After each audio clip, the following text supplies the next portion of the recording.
Today's episode is brought to you by the Vegas Beer Guys and the Sounds in Cinema podcast. Everything sequel contains explicit language. And why the fudge not, you melon farmer? And Halloween 2 today. My name is Michael Shantz. I'm from the How Dare You Awards. With me on this journey through Halloween, Tom Stewart of Lonesome Whistle Productions. Hello, Tom. Amazing grace, come sit on my face. Gonna make me cry. I need your pie. It's a new segment of the show called When Improv Goes Wrong. Although John Carpenter claims to have been drunk when he wrote the screenplay, so maybe that's where it comes from. Do you know why he was drunk? Because he didn't want to do it. Yeah. Because he thought there wasn't a story left, which I actually disagree with him about. I think the story left. That's the reason he gave. He says there's no story left to tell. I think there is a story. I think you're right that he's wrong. I think he's right that he just had to go and keep it too honest, keeping his main character basically comatose throughout this entire fucking movie. She's in a bed for a third of the movie. That's my biggest quibble against this movie, and one of the reasons I ended up going 4 above 2. I mean, only Charlie Bucket's grandparents beat that record in cinema, right?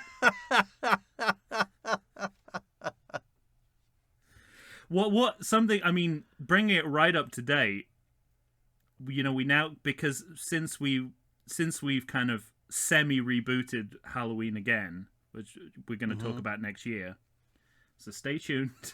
Actually, don't stay tuned for a whole year. That'll wear down your phone battery. Yeah. But Halloween Kills is essentially, for all intents and purposes, the Halloween 2 of this new Halloween trilogy that we have now. But I'll push back on that a little bit because I've heard all of those movies are direct sequels to the first movie. But ignoring that, that one's also called Halloween. It's something of a reboot. We'll talk about it when we get there. But if you sort of parallel the two, and you know that that David Gordon Green's project is we don't, famously he's like, you don't want to make the mistakes of Halloween 2. It's like the trailer seems to suggest Jamie Lee Curtis is back in the hospital. So careful. You may have reproduced one of the biggest mistakes of Halloween 2. Right. My problem isn't going to the hospital, though. My problem is sense from she's our in that bed episode, which for a third of the fucking episode. I got that sense from our movie. Well, it was a long episode too. I got that sense from the ranking episode, and I just can't imagine. But no, I agree with you. It's not a bad idea to be in the hospital. You just need to get out of there quicker. Yeah. Obviously, I don't dislike hospital and Halloween movies because my favorite is Halloween 3, which is hospital heavy. Hospital forward, one might say. All right. Well, ladies and gentlemen, we are here to discuss Halloween 2, a 1981 movie, mostly directed by Rick Rosenthal. What a nice way to put it. I think Rick Rosenthal would like that tribute there. Right? Yeah. Yeah. He's directed movies such as Bad Boys, Ruskies. He does come back to this series with Halloween Resurrection. So wait a year and we'll talk about that.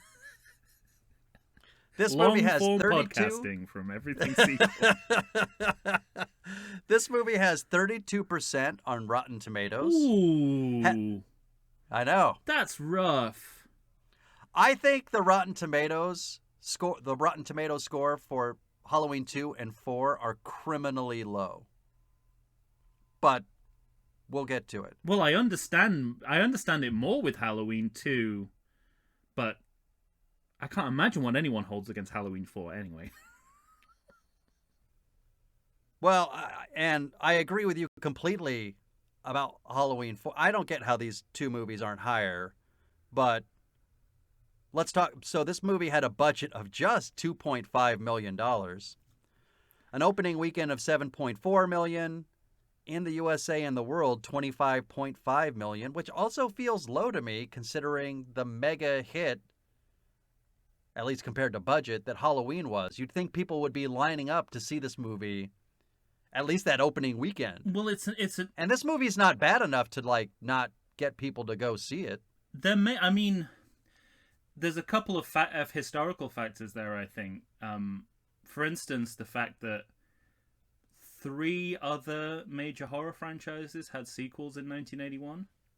The Exorcist, The Omen, and what's the other one? Wasn't there another? Oh wait, maybe not. I was gonna say Friday the 13th, but no. Could be. Did they go back to back? Anyway, that's something for you to look up at home. And also, we're sort of getting into the like the original slasher phase is kind of dying out a little bit.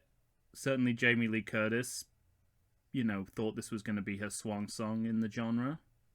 So maybe there's a little bit of fatigue and oversaturation of the kinds of movies that these were in 1981. That's my best explanation for it. Maybe because in terms of quality, I think there's certainly enough to, set people are talking. Well, and so let's talk about this. I'd like to start with a couple of things. One, appropriately for a sequel movie, podcast. Yeah.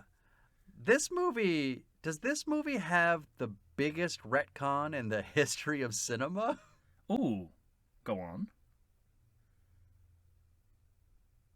With the connection of brother-sister? Oh, yes. I mean, that's huge. I thought you were talking about the extra gunshot at the very beginning of the movie. Okay, no, yeah. I was like, I don't know, that seems pretty minor to me. Well, maybe we should start at the beginning because we have the very sequel thing of seeing the last scene from the first movie. It's more than a scene. I would say it's a chunk. It's a We're chunk. still in that period. But also they cut seeing his face. Yes.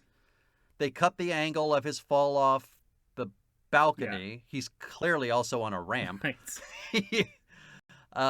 They change it from the back of the house to the front of the house, and there are also 7 shots instead of 6. Right. So there's a lot going on. There's a lot going on, but it's interesting because in if you look at sequels from before this, it's very common to rather than have like a recap montage or flashbacks, you start the sequel with a big chunk at the end of the last movie. Like, right. Up to like 15 minutes worth of it. No, it's no, minutes. But other movies do that. Oh, okay. I'm saying like it's quite typical that you'll see this, it's like a good, I think it's about 8 minutes or something like that. And yeah, what you're talking about looks forward more to Back to the Future Part 2, and what they did, where they sort of like, they use the recap at the end of the previous movie to change things that that are going to screw things up for them going forward. Right? Yeah, exactly. Except, I mean, and but there's also something a little sacrilegious about altering the ending of the original Halloween. But I don't know. I find it quite ballsy in a fun way to sort of say, I don't care what you did. This is my movie. Yeah, right.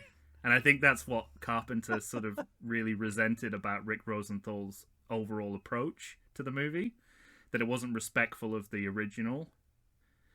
And in the end, I think that's why he took the movie away from him. All right.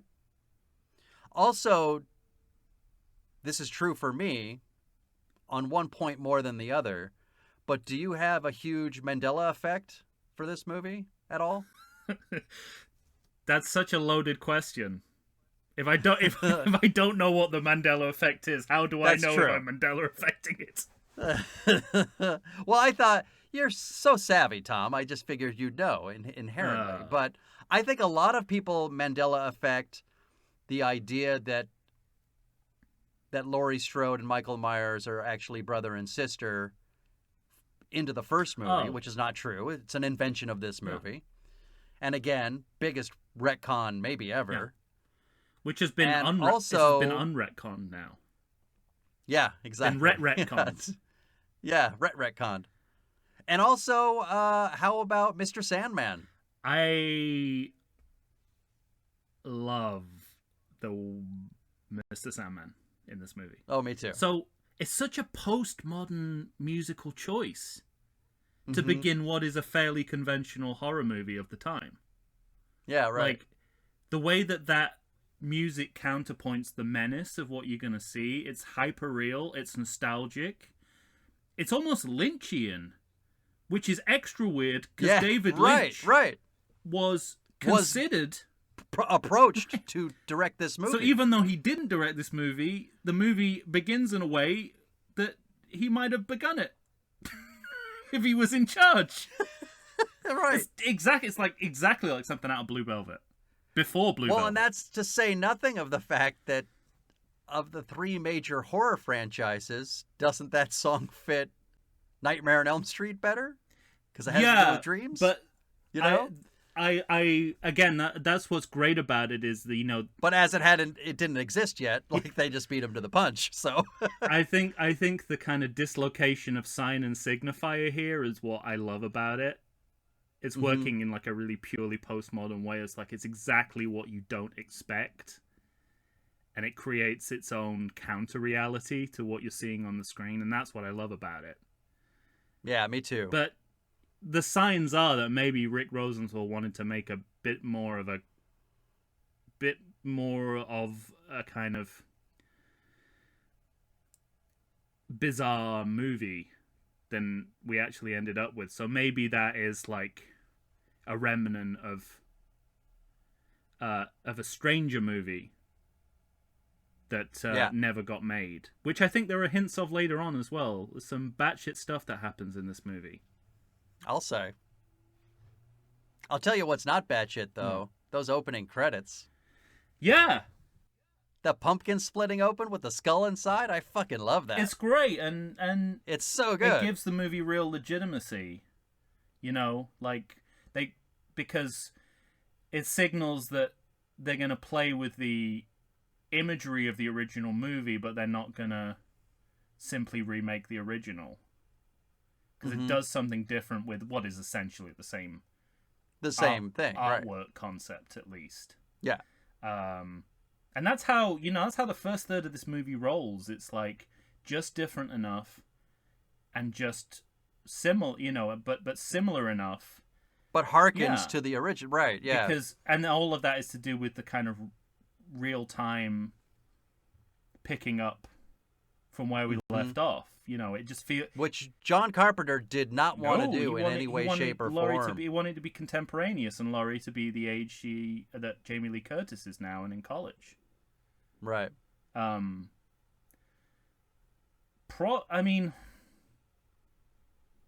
hate saying this, but because it goes against 2 of my least favorite things, one of which is Rob Zombie, and the other one is time lapses. But I think, given how this movie peters out as it goes on, the way that it sort of dwindles into almost nothingness, you could slap a big time lapse in the middle of the movie and do what Rob Zombie did and have like half the movie the night after, and then have a completely separate second half of the movie. I think that would actually work for this. You could basically make half of it Halloween 2 and half of it Halloween 4, and I think it would be the perfect sequel. Perfect Halloween sequel. Interesting. Which Rob Zombie did, however, he did not make the perfect Halloween sequel. Poorly. Because he is inept. Wow. Sorry, I mean... Pulling no I'm not, punches. Can't sugarcoat it. Doesn't know how to direct. Wow, you don't want to be in one of his movies. No, I don't even want to be in his band, which is his real job. Anyway, we're not talking about him. But yeah, save it. Save it. Someday. And I think single sequel. But I mean, I do wonder if the fact, it's hard to tell because we know that Carpenter reshot a lot of what Rick Rosenthal did. And so I spend Do you really think it was a lot? I thought it was 3 days worth. I thought it was plus re-editing. I thought it was some pickups. And he filmed. Yeah, he did a lot of. And he filmed whole new sequences that weren't in the movie, Okay. So I spend the first third of the movie wondering who did what. Who did kind what? of Richard Lester, Richard Donner situation. Right. But it's win-win because Rosenthal's approach is original, but Carpenter trying to drag it back to the template of the original movie is also good because it's John Carpenter and he knows what he's doing with Halloween. But Rick Rosenthal wants to go another way, so it's just like a tennis match between the two of them, and the only winners are us because we're getting two really interesting cinematic points of view. Right. But eventually, and so. Can I ask you this?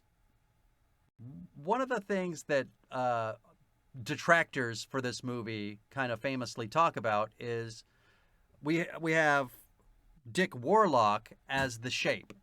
If ever a man had a name that was meant to be in a Michael Myers movie, Dick Warlock. Yeah. You're not wrong there.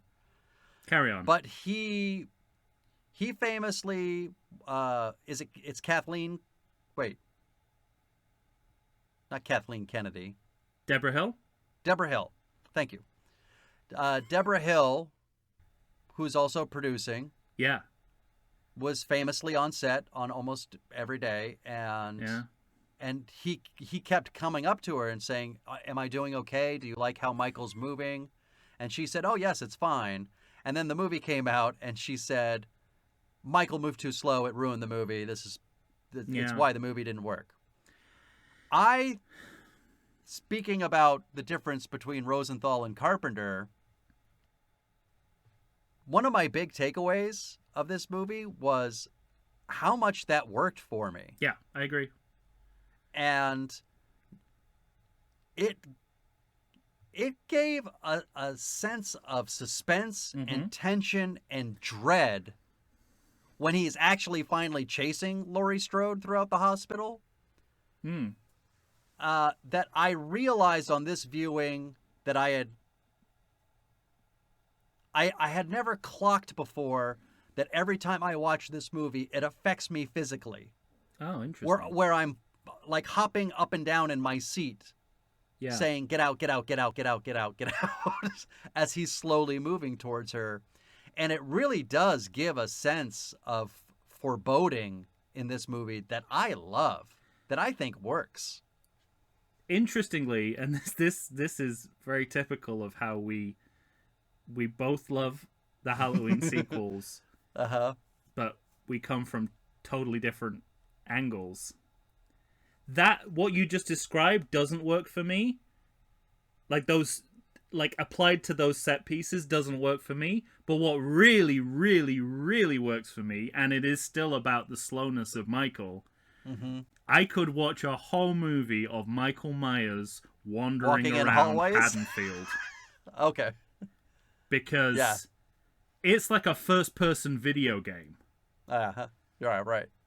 And all those sequences, I'm mesmerized. It feels genuinely experimental. Michael is the camera. Michael is the Steadicam. Right.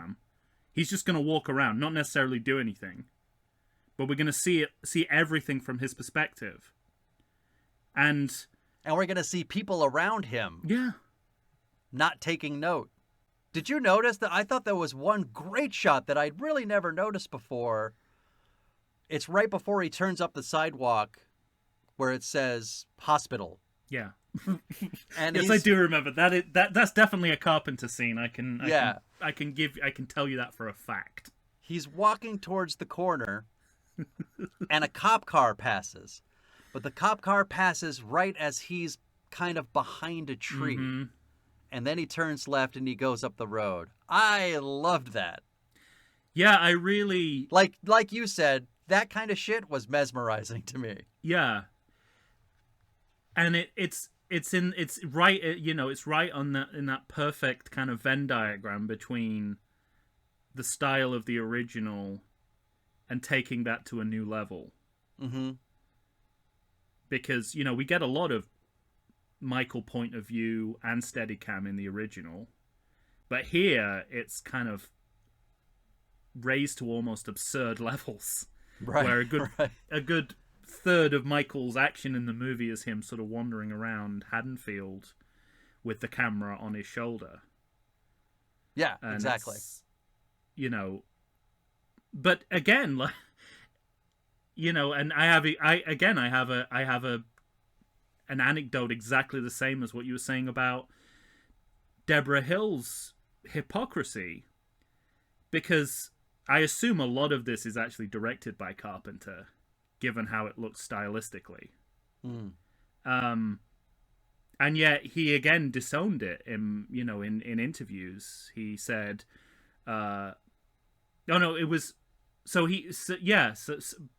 Rick Rosenthal said he really liked the. No, I'm getting my anecdotes confused.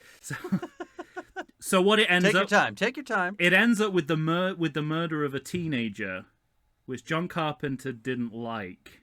No, I was right the first time. Will you get your shit together, please?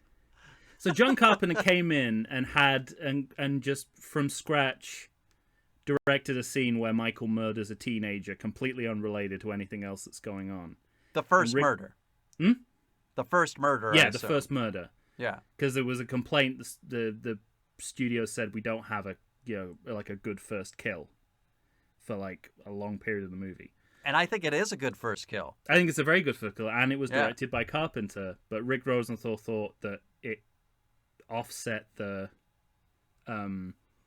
idea that Michael was after Laurie. Gotcha. Because the only person unrelated to Laurie that he kills. So everyone's working at cross purposes here. Wow. And yet, I don't feel that disjointedness that you would assume comes, because I think they're all good. That's an intellectual argument from Rosenthal that makes sense. Yeah. But something that I never, in all the years of watching this movie, have clocked or thought about. Right. Which gives you the idea of, and it's the best part, and it's the best part of the movie. Right. That John Carpenter knows what he's doing.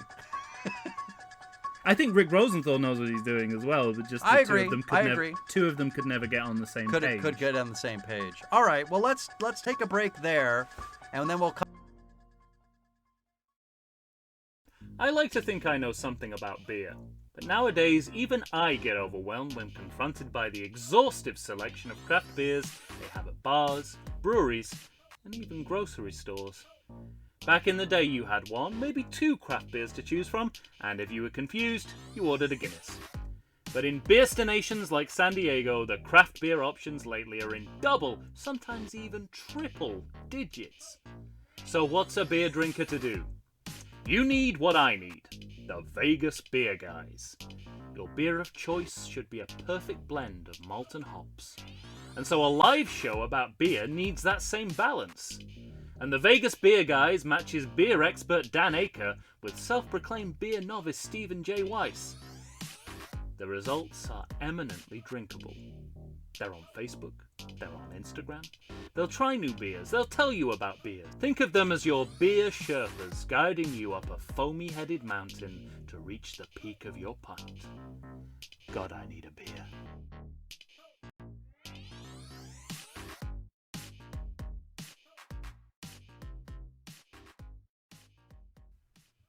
And we're back, ladies and gentlemen. Tom and I are here discussing the 1981 film Halloween 2, somewhat directed by Rick Rosenthal.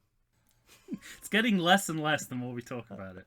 Well, you seem to be upping John Carpenter's involvement more and more. I really had the idea, based on my research, that he came back to to get some things to add. So some added scenes and some style points, maybe. But well, he removed an entire subplot of the movie. What's that? You see traces of it. The television news crew. Mm-hmm. The television news crew, by the way. Did you know that Dana Carvey? Dana Carvey, yes, it was in my credit check. Yeah, absolutely. So that's how he began his career in Halloween 2, and then playing a mime in This Is Spinal Tap. There you go.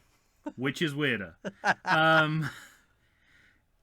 Yeah. So the original way that Michael found Laurie in the hospital was through the TV news crew. He latches onto them, hides out in the news van, kills the on-air reporter on the way, and drives the rest of the way to the hospital. Oh, okay. And this version we have the boy with the radio. Which I will say narratively that's a better way for him to find that out than on a young boy's boombox. Mm-hmm. Fortuitously, right.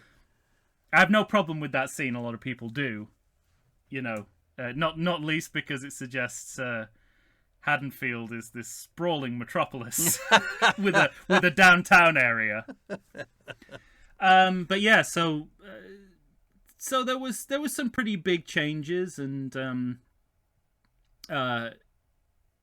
it was basically a case of Carpenter was never going to be happy with whatever came out of it. But so I think he pegged Rosenthal as his patsy, really, for everything that was wrong about the movie. I wonder if that affected... Did he talk shit about it before or while it was out? Probably not. That doesn't seem like something he would do, but... No, I think everything has been subsequent, yeah. Okay. Well, narratively, we get to the hospital, of course, and as previously mentioned, our hero is in a bed, almost comatose for a third of the movie. But we are introduced to all these new characters. There's a great before we get to that subs bench that you just mentioned. Yeah. I noticed that as she was being sedated, Jamie Lee Curtis's Laurie says, "Please don't put me to sleep," which I think is good advice to the screenwriters. Yeah, right. I know, right? And she also has a line later on where she says, "Why me? Another good question." That the screenwriters will come up with, that John Carpenter will come up with, right? The wrong reason. But that was that was part of the menace of the first movie, was that there was no reason. Yeah, we'll get there. So I think like one of the down, like there's pros and cons to setting the movie immediately after the first movie and continuing on in more or less real time.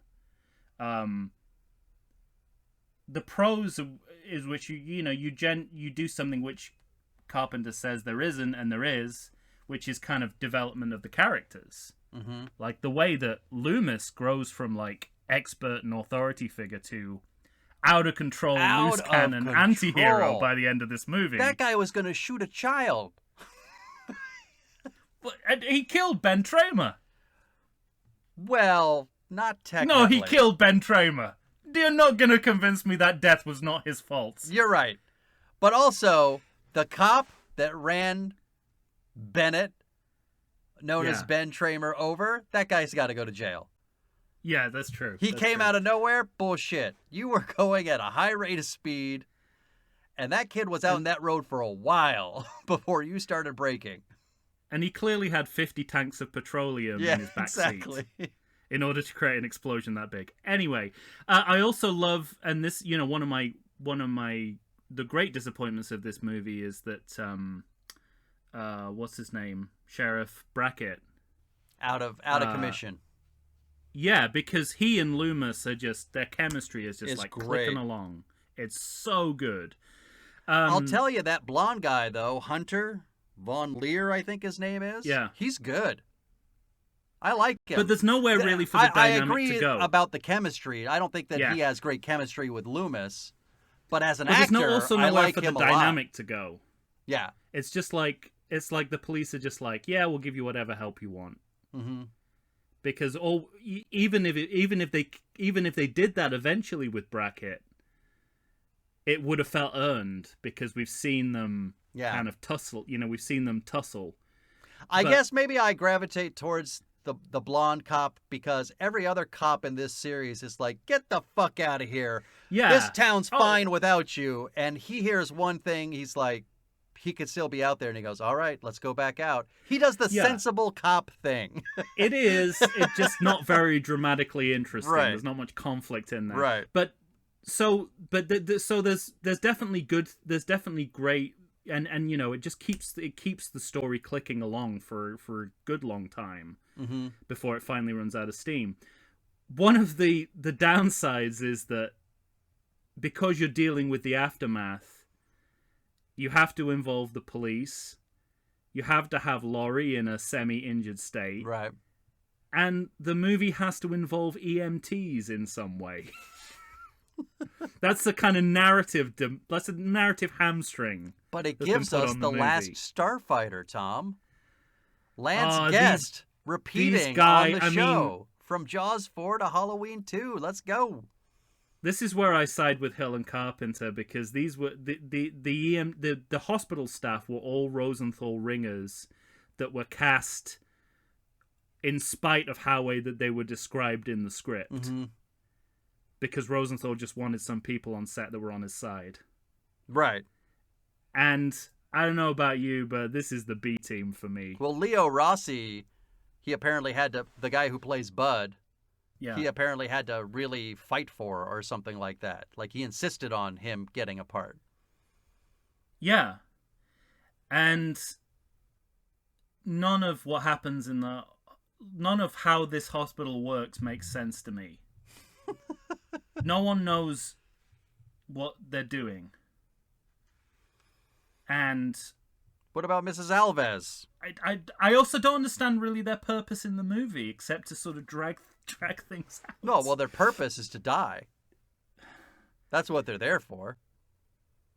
Right, but they're like never compelling. Well, that's the problem, is that those characters are never going to rise to the level that the characters in the original did for us. Yeah. So they're always going to pale in comparison. Having said that, I don't think I hate them quite as much as you do. But it feels more like I don't think it's the actor's problem. I think it's the script's problem. It's a combination. I mean, do you think they're all terrible actors?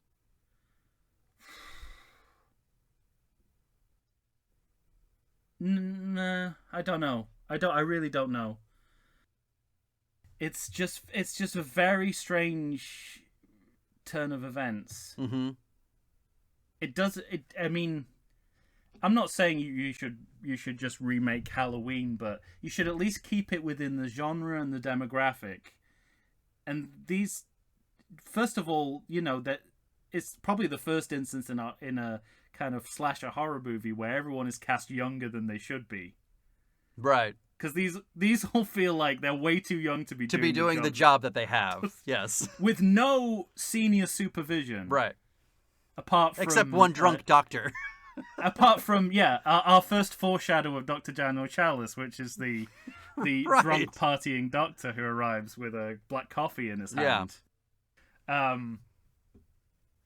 And it's just I have notes like, is this hospital for real? Mm-hmm. There's one nurse who knows anything about what's going on. And that's Gloria Gifford's character. Correct. Mrs. Alves. Right. And then we've got the Oliver Hardy security guard. Right. It's as Dr. Daniel Chalice says of the motel in Halloween 3, this place is a zoo. And not a very good zoo. Certainly not San Diego Zoo. No. It's not that. It's not at that level. Yeah, I don't know what I'm supposed to be investing in these people, I suppose. So that's the only problem to me, is that yeah. I think the only person you really can invest in even remotely is Jimmy, because he seems like the only fairly decent person on the staff. I'm going to stop you right there. Okay. All right. Fairly decent. Okay. It's 19. This is I'm reading direct quoting from my notes.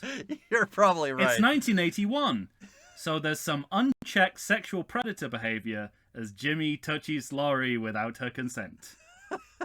This is someone you have described as a fairly decent guy. The first thing we see him doing is putting his hands all over a unconscious Jamie. Well, be specific, though. You make it sound like he's feeling her up. He is. He's not grabbing her boobs. What? But she's asleep. She's asleep. I mean, he's one step away from that guy in Kill Bill. If she hadn't woken up, who knows what would have happened? Okay. But all it's I'm saying is he is set up to be the kind person in this movie. But he's played and written as an idiot, like a slapstick idiot. He slips and falls on blood and has a worse head injury than anything that Laurie sustains from being pursued by a serial killer. Well, it was a lot of blood, Tom. Huh? That's a lot of blood. He sort of I don't know what really happens to Jimmy in the end, but he passes out in a car? Is that what happens to him? Yes. So, however, that's the last we've seen of him. That's the last you see of him. There is another scene of him that's cut from the movie. Yes. But it's for the movies. It's for the greater good, for sure. Yeah, they wanted another jump scare at the end. Yeah. So in the ambulance But having Jamie Lee Curtis's haunting look be the last shot, that's the right choice, which actually leads perfectly to her character as she stands in H2O. Yeah. That's what you want to end the movie on. But interestingly, speaking of Mandela effects, I guess because I assumed that this character who you spend a great deal of the movie with would not just pass out in a car and never be seen again. I Mandela affected that he was in the ambulance at the end. He is. And said something to her. He is. But that does not happen. It does not happen, but that was the scene. But there was a cut. scene filmed where he jumps, he just gets up. He wakes up and she thinks it's Michael Myers, but it's Jimmy, and she screams, and then she says, "Jimmy, we made it. We did it." Yeah. And to me, that's the ending of the movie, whether it is or it isn't. So what's the use in cutting these scenes? The other thing that they cut out was the power going out in the hospital, because at a certain point, you're like, as an audience member, I'm saying to myself, turn the fucking light on. Why are all the lights off? But it's unexplained within the movie that you see that the power went out. Which I believe was at the request of the cinematographer, Dean Cundy, who also was cinematographer on Psycho 2, one of our previous episodes, who, because hospitals are so well lit, he didn't think they made for good horror.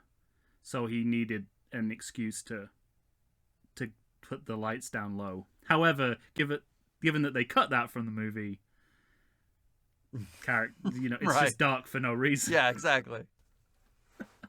Okay, so it's interesting. I mean, I agree with you completely about the hospital staff. There's no reason for us to care about them. And they're all sex obsessed. True. But they're all like part high school kids. That was part of the mandate, I think, of making this a slasher film. That we wanted more blood, we wanted more boobs, and boy, we got more of both. The hot tub scene, points to that pornographic turn in the series, because you get boobs and blood. Yeah. In one set piece. Boobs on a overheated, melted face. That's right. Yeah. So yeah, I understand that. I understand that. What never sinks for me is why these hospital workers are acting like high school kids and are so obsessed with having sex with each other. Because they're all in their 20s. Yeah, but I don't know. It's like it's not. And I mean, you're right. Like they're too young to have the jobs that they have. But why no one's going? You know why they're. There's no. Their attending isn't coming in every 5 minutes going, get back to fucking work. Get to work. The only person she's doing that for is Jimmy. Because Jimmy, like you said, he's always sneaking into an underage woman's room. You're right about that. But so it doesn't feel like an adult there's also workplace. There's no reason for Karen to be interested in Bud at all. I don't know where that relationship came from. Yeah. So there's lots of narrative pieces missing within the hospital itself. I don't even think it's that. I think it's just like you go into the hospital, and as you think it maybe will be like a set piece, and then you have that sinking feeling. No, this is where you realize you're going to spend the rest of the movie in there. Yeah. Like I said, the problem is not going there. The problem is staying there for so long, like literally right to the end of the movie.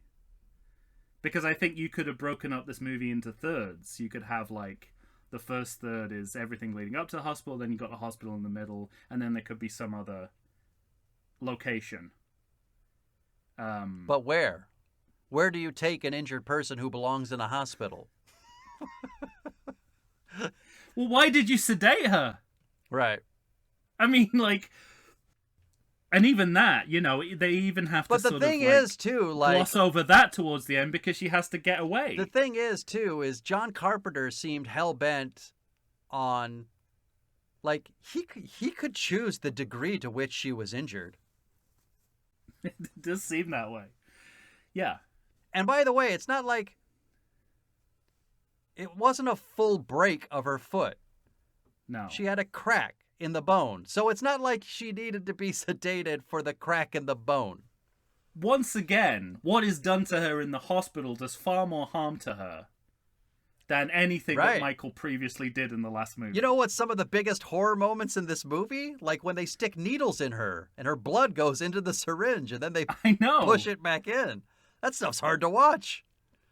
You've got, I've got notes here that says coffee breath alcoholic doctors. Yeah, exactly. Randomly shoving needles into veins or arteries or whatever looks like that through crossed eyes. I got needle blood, some of the best horror. Yeah, the syringe stuff is genuinely good horror. Yeah. The syringe kill is one of the highlights of the movie. Yeah, for sure.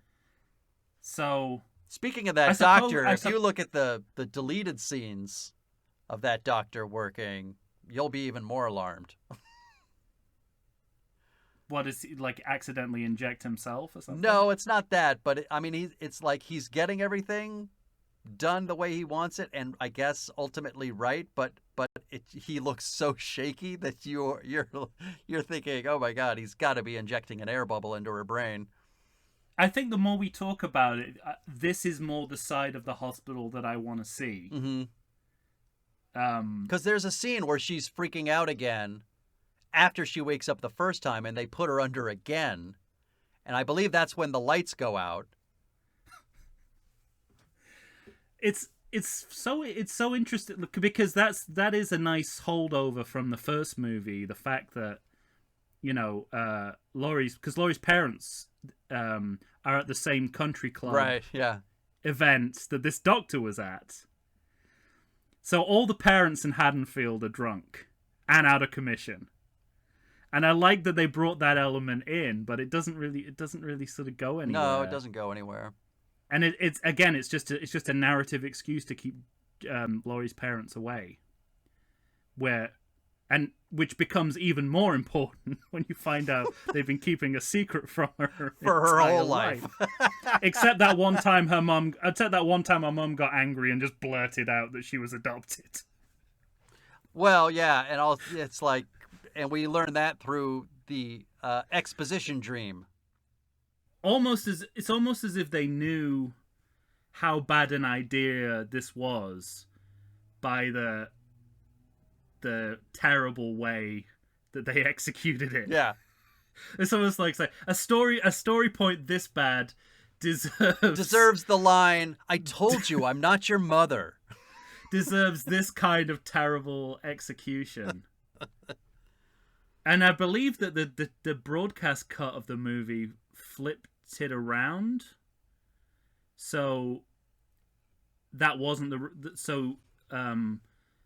Loomis found out about it first, and then we had the dream, which I don't know if that makes it better, but there's less emphasis on that dream as the twist. As the twist.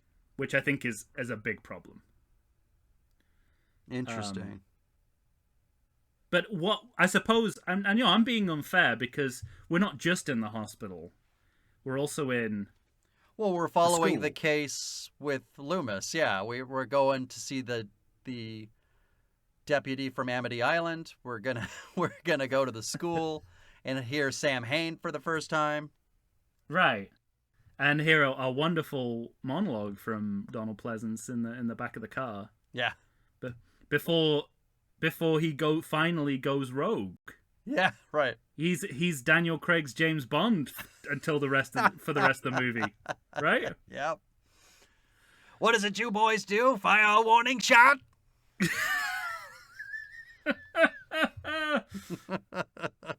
I mean, we'll have a lot to say about Loomis, but I like his arc in these first couple of movies. No, absolutely.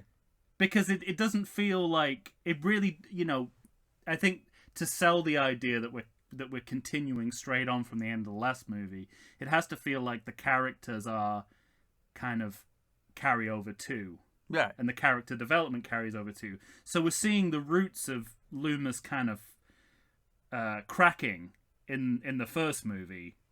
Like that, I mean, we're not here to talk about that, but the amazing scene where he scares away a couple of kids by pretending to be a creepy guy in the bushes. Yeah.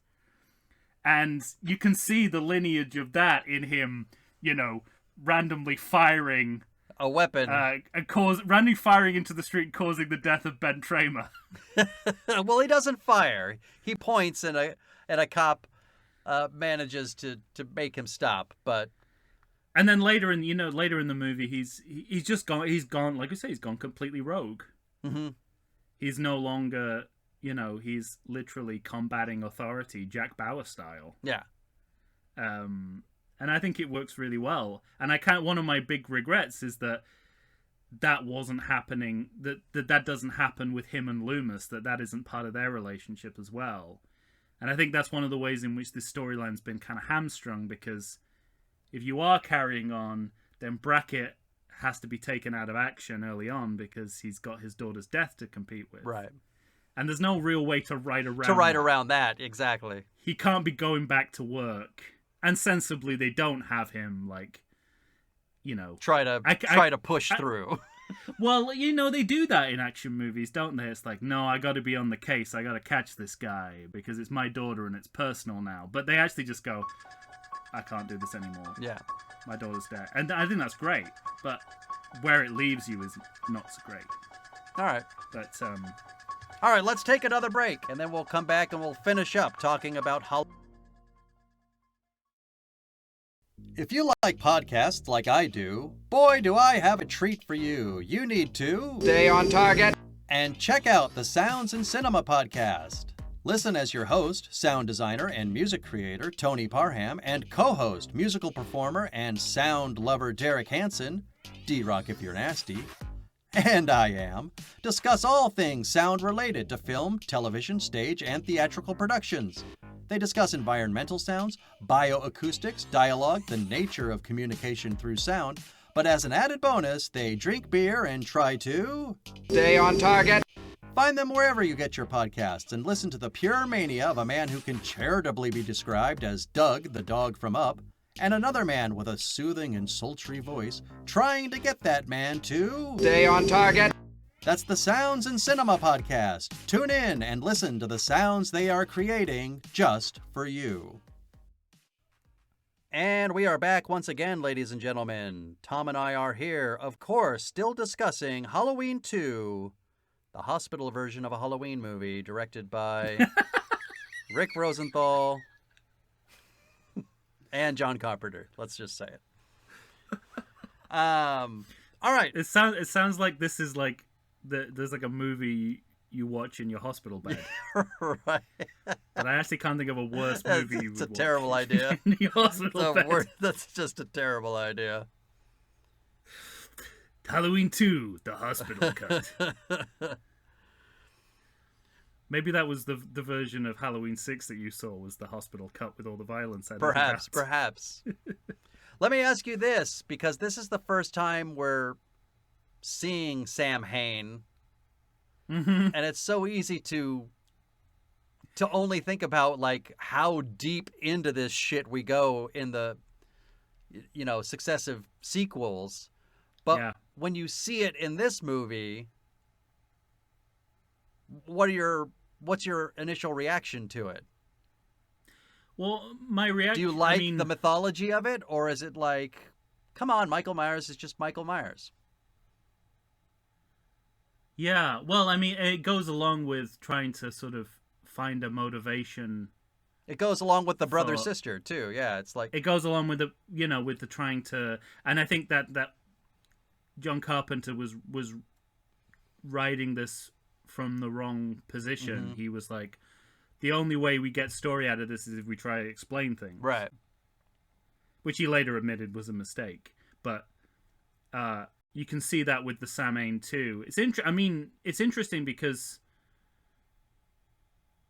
also speaks to Carpenter's desperation, as the drunk screenwriter trying to get a whole movie out of this.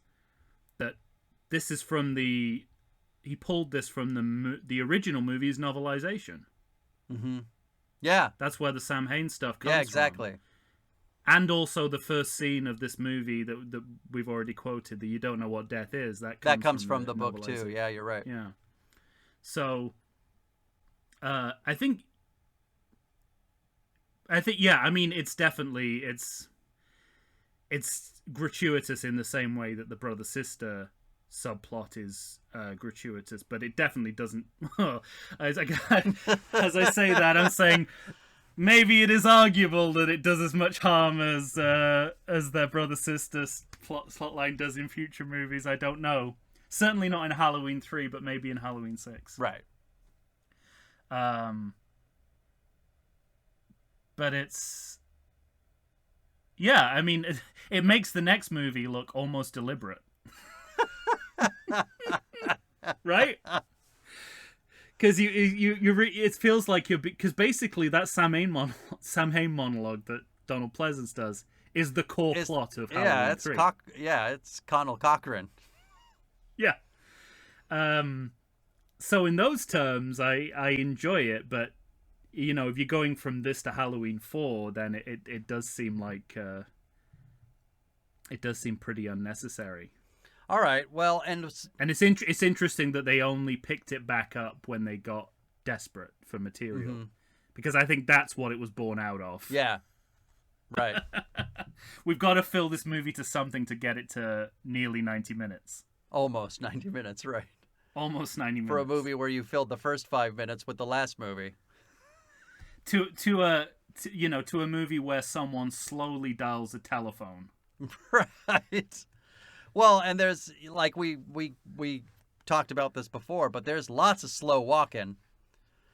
And I find one thing I find interesting about this movie is the number of times we see Michael walking on the video surveillance cameras, so that I assume as audience members, we can't say, why can't anybody notice this guy fucking walking around? It's just, it's just happenstance. Somebody's not looking at the camera or at the screen.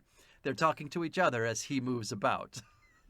It's interesting you should say that, because this is my exact note. I don't quite think they're doing the good work they think they're doing with the closed-circuit television exactly. bit.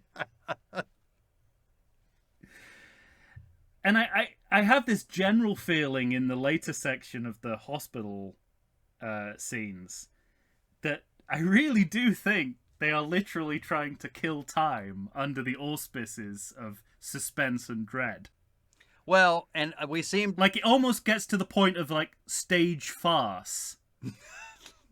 Is it Jimmy who's walking around going, I can't find anybody? Yeah, right.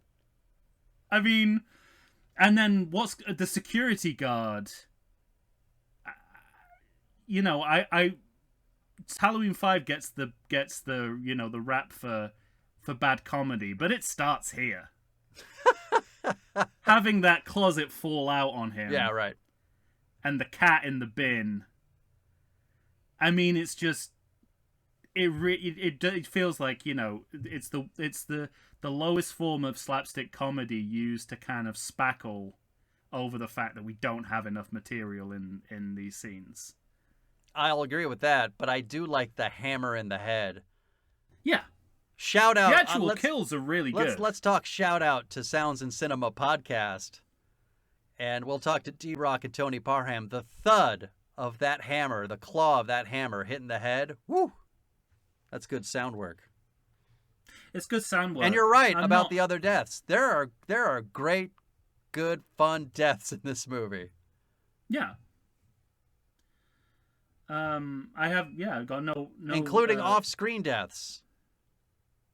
Yes, Alves. Which, I'd like to know why. And again, just bleeding I out. think it's interesting. I wonder how much that 32% rating is colored by what Carpenter's said about this movie, because he's gone public with the comments that they wanted like a real a gory slasher movie, and the first one was all restrained, and it's like, well, it's definitely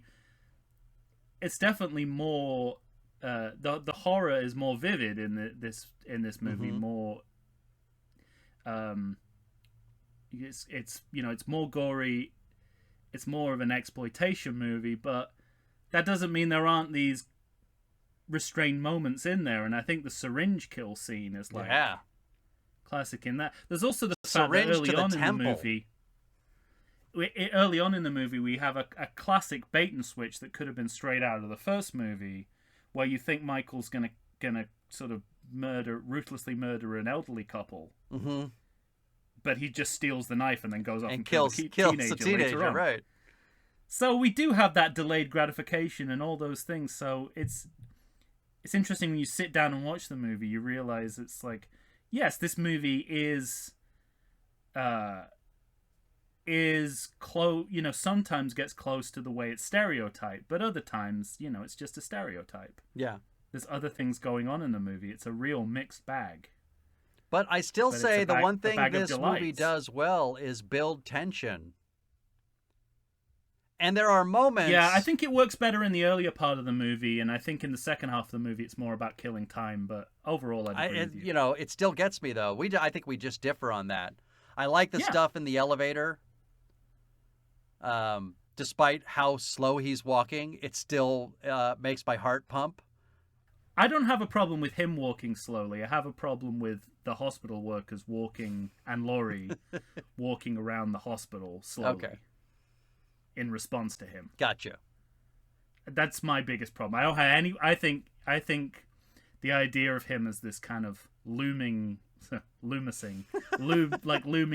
on the movie is great. Yeah. So I mean, I really love the elevator scene, and this doesn't happen a lot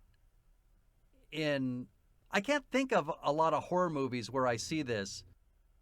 I love when she actually gets out of the hospital. She sees that all the tires have been slashed. Mm-hmm. She gets into a car, and then Jimmy gets into the car.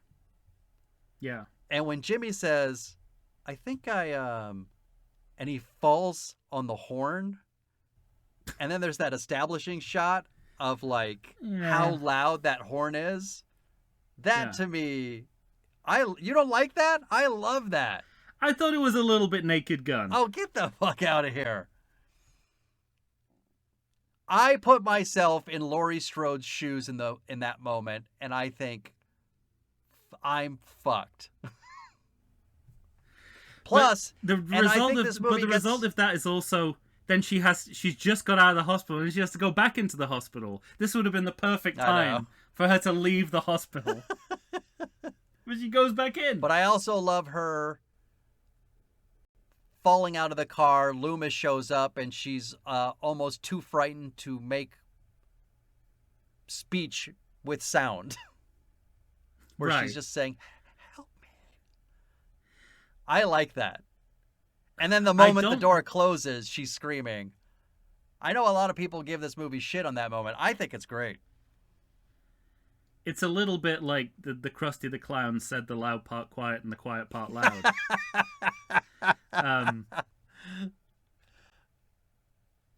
I would say my overall note for how they portray Laurie in this movie is it's a shame she went back to being prey. And this wasn't her opportunity. I mean, later movies will rectify this mistake. Of course. But at this point, there's no sense of her trying to get revenge on her attacker. But in order to they have to make her significantly physically weaker in order for that to work. Make sense. Yeah. But it's not organic to her character. The last thing we saw her do, and in the first thing we saw her do in this movie, was was fight back against her attacker, and be like the only person who can fight back against Michael Myers. And here she's just like wounded prey, and that's. So anything that's related to that, I have a bit of a problem with. Although I do like how it lets Loomis step into the fray as early 80s action cop hero. Right. And the way he takes charge of things is probably one of my favorite scenes. Me too. And it's so deliberate that they want to kill Michael in that moment. There's none of that wishy-washy, is he alive, is he dead? They just wanted this to be done. Yeah. And the only toying with the audience they do, given that they cut that scene where Jimmy comes back, is he gets up again and then he falls right down and dies. Mm-hmm. And in that moment, I'm like, everyone involved with this wants it to end right here. But the whole end of this movie, I really like the whole end of this movie. I like the techno drum beat of John Carpenter kind of score when they actually start running, like when he kills the second cop. Oh, yeah, you're right. I fucking love that. He should have just stayed a musician on this. You're just the drummer. So, John, we don't want you to write the script. We don't want you to edit the movie. We don't want you to produce the movie. We just want you to drum. Just get that for us. Thank you. Anyway, sorry. But also like the horn, like Jimmy falling on the horn.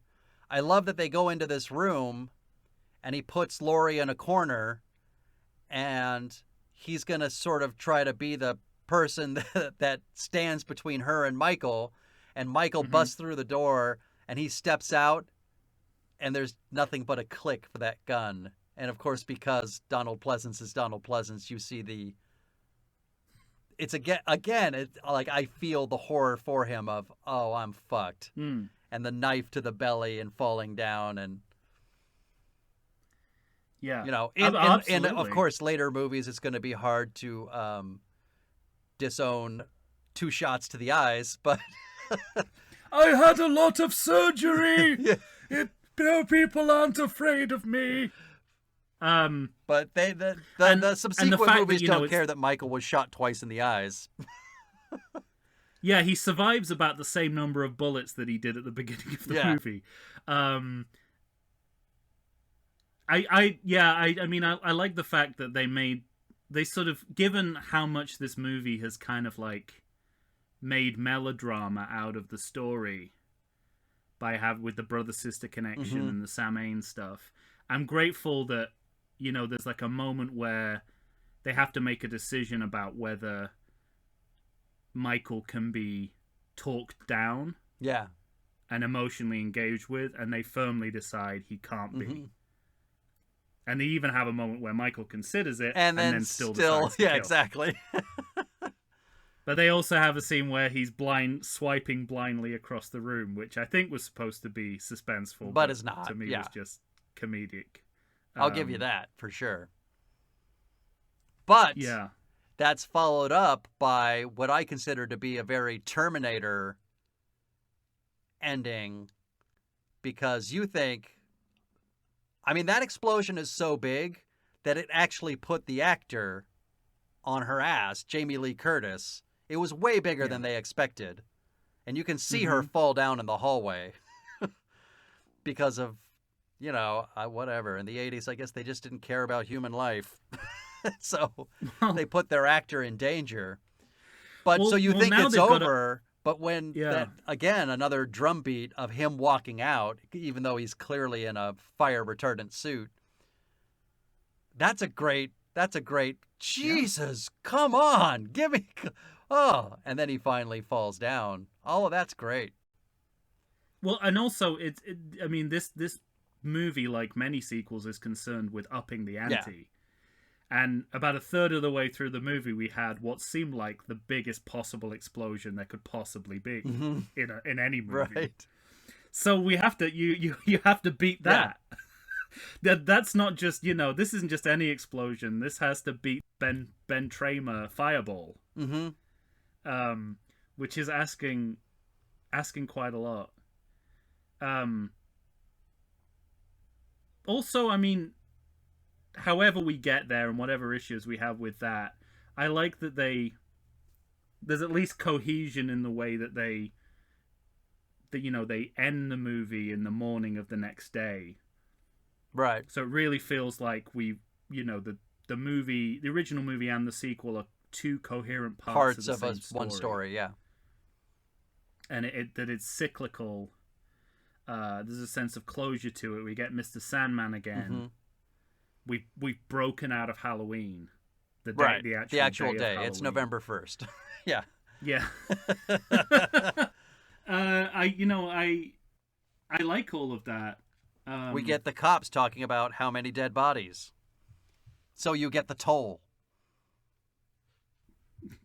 The kill count. Yeah, the kill count. Not only that, but he says so far.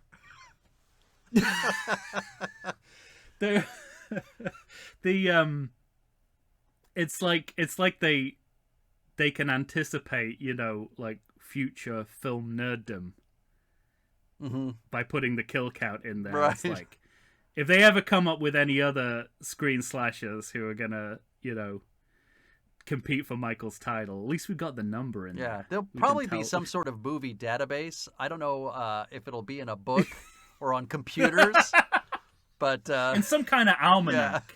Yeah. That Biff will, elderly Biff will take back into the 80s and become Donald Trump.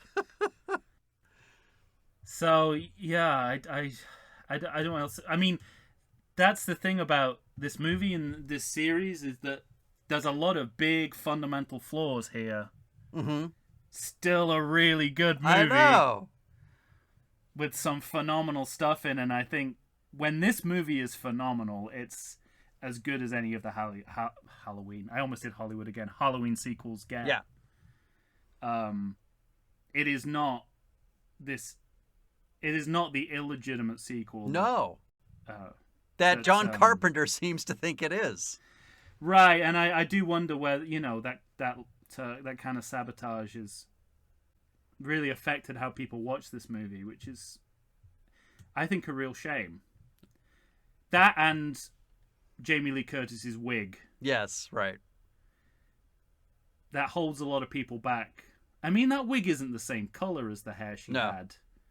And they show the scene from the movie. Right. So it's not you have... I mean, I know this is sort of like pre-VHS, but in your own movie, there's a reel of the previous movie where you can see what a hair looks like and what color it is. Oh yeah, let's do our in lieu of a credit check, because we've covered everything. Let's do Mask Watch. Yeah. What do you? Yeah. I've noticed a tendency of this movie to not do too many close-ups of that mask. For good reason. A lot of times we see Michael, he's in long so shot. Here's the... Or the camera is his eyes. Here's what's interesting. It's the original mask.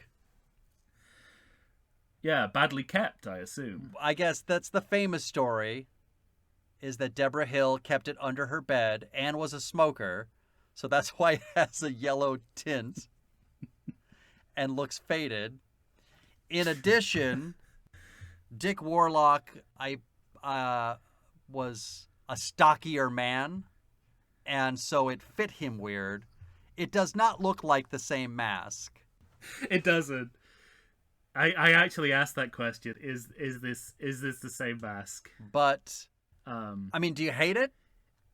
No. I mean, it's like, weirdly it works because it's like the mask would look after, it's like your face would look after a long day. Right. That's what I relate it to. And so within the context of this movie, which is like, Michael's pulling the night shift, it kind of, like, by the end, he's a little frayed at the edges. It definitely had to melt at the end. Yeah. Because there's no state it could go to before melting when you finally see it. Right? It's just like, in fact, I wonder if they just kind of breathed on it. They didn't have to do any kind of firework. They just sort of they just breathed on the mask and the oxygen just melted away. Oh, it's really bad, but it just looks shoddy. But shoddy is quite a good look for this movie. Yeah. And, I think it works overall. Hold your horses, it gets worse. Yeah, because it's one of the better masks, let's be honest. I don't know what's going on in Halloween 4. I have so many questions about what that mask is and where it came from. I have more questions about Halloween 5. Mm-hmm. That is one sloppy mask. Yeah, but I like the fact that they shoot around it as well, because that allows them to do some kind of interesting things stylistically. Like seeing Michael's in perspective. A different mask. All right. Anything left for Halloween 2? No, I don't think so. I mean, the movie's not that long. True. We may have been talking about it longer than the running time. I know, right? But we both like this movie. Yeah, it's magnificent. I think it's great. And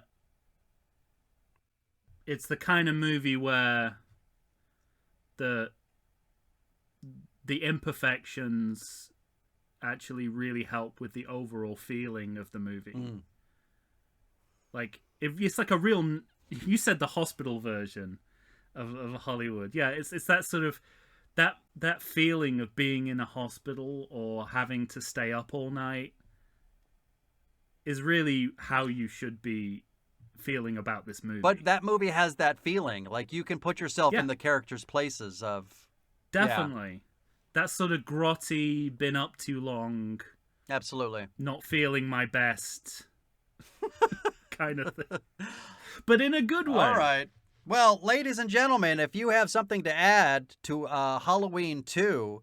by all means, let us know. Find us on Facebook, Instagram, or Twitter. Please leave us a message at everythingsequel@gmail.com. For Tom Stewart of Lonesome Whistle Productions, I am Michael Shantz. I'm from the How Dare You Awards. You'll be hearing from us next time for Halloween 3, Season of the Witch. Say goodbye, Tom. Get a dentist to meet me there in half an hour. Nice. All right, so long, everybody.